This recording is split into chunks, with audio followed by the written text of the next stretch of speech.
So I thought this was interesting because even if you get a physical copy, it's just a digital key at this point for Switch 2. That's kind of what the reality is for most of the game that's available on Nintendo Switch 2 at the moment. Because the thing with those little cartridges is it can't fit too much data. If they want to give freedom for the developers to make games that is bigger than what fits in a cartridge, you kind of have to go digital, and it'll just be a download key in the cartridge even if you buy a physical copy, which didn't really sit well with most of the people. Because I don't know about you guys, but here in Australia we do like to buy physical and also trade them. You buy either on JB Hi-Fi or EB Games, and especially if it's like a linear story or like a open world game or whatever that you eventually finish playing.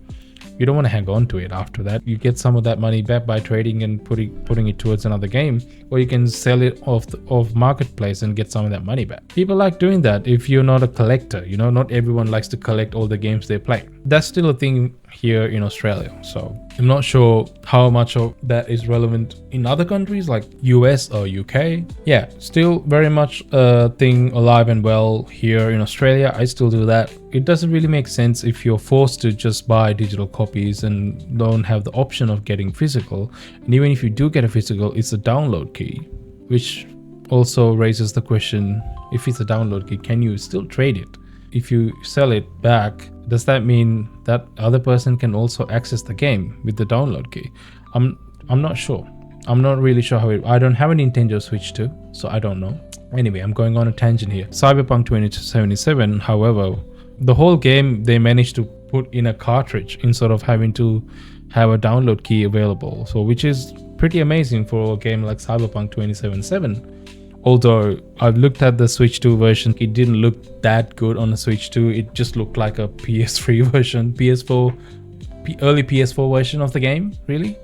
The actual game looks much better in, current gen consoles or on PC, but the fact that they even managed to put this on a Switch 2 Switch console is pretty amazing. And managed to fit that into a 64 gigabyte version of the game. Just 64 gigabytes. I mean, we're living in a world right now where a game that has like, I don't know, 10 maps and just 10 small maps and just multiplayer and a small campaign, I'm talking about Call of Duty here, takes up over 200 gigabytes of your space.